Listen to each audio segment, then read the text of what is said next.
This is the soul of Indigenous America.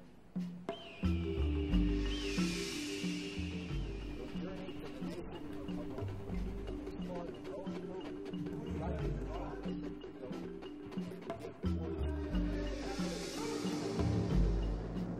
One explored the native village. Kodiak Island, still stuck in the toxic muck of the nation's biggest oil field. And see how the world's biggest, baddest corporation doesn't want to pay, but how 187 tribes of Native Alaskans stood together and stood up to Exxon.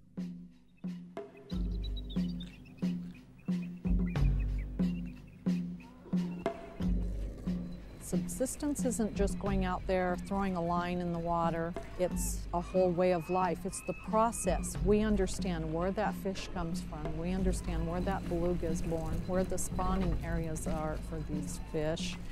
To our people, it is sight, it is smell, it is hearing.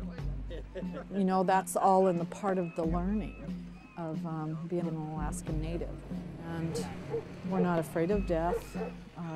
It's a part of us, and we've seen a lot of death because of the Exxon oil spill. And you have to be very strong, and our people are strong because look, we survived it. We're here.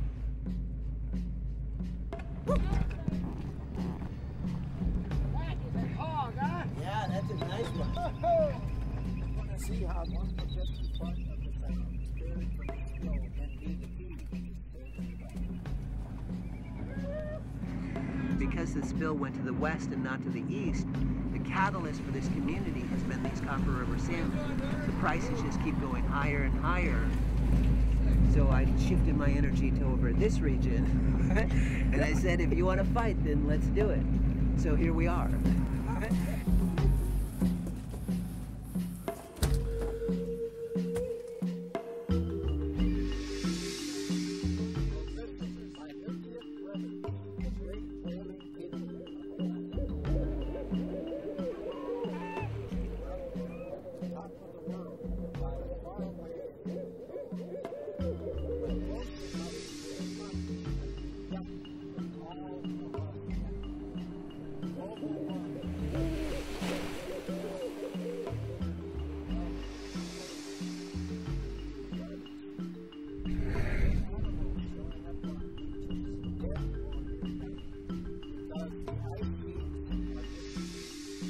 They're swimming for their lives.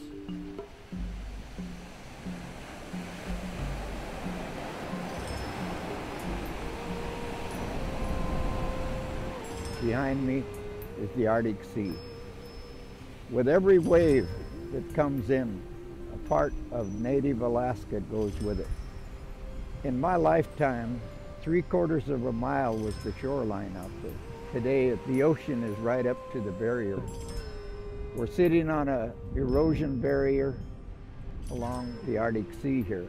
I see the sandbags here lined up, but is it really going to help our village or protect our people?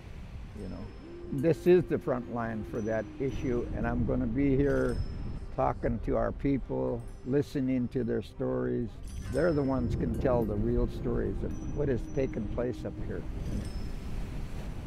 It's probably one of the biggest issues that's facing our villages up here in the top of the world. And it's facing all of us throughout all of the world.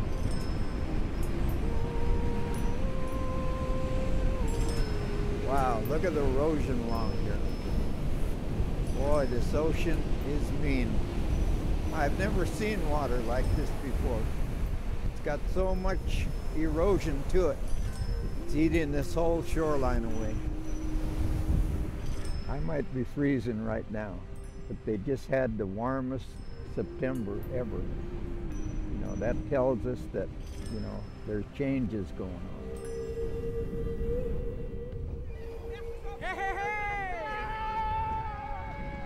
I'm sitting here today witnessing this great hunt up here for the bowhead whale. They're hunting for sustainability of their lives and their people. They bring that animal to shore, and it's already divided up to all the families. Matu, Jessica Hobson, Roy Nakak, William Hobson, Charlie Nakok, and Delbert Rexford. Did I miss anybody?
Yes, today is a good day.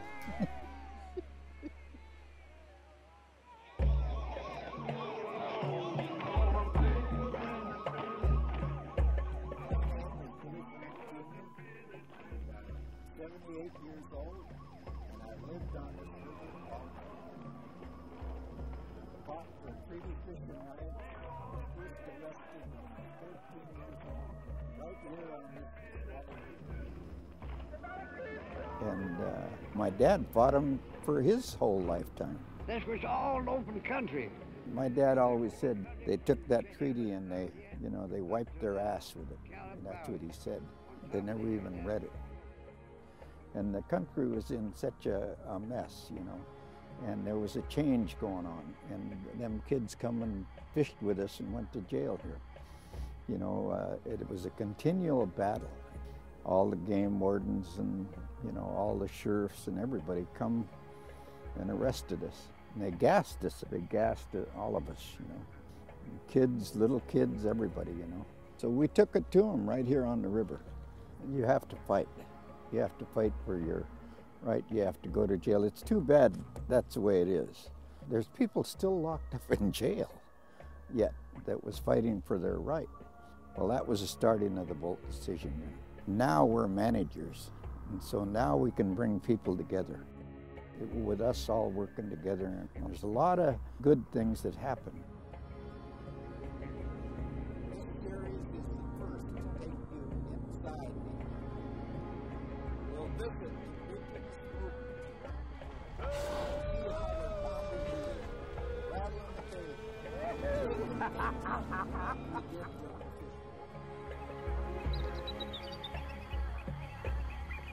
Come with me as I explore the First Nations of the world, as I hear their history and the history that they're making now, as I hear their stories of hardship, of hope that we have and the laughter, how these people can laugh with so much tragedy around them. This is a story of survival right here. This is our land. This is our resource. This is our culture. This is who we are. This is Indian country.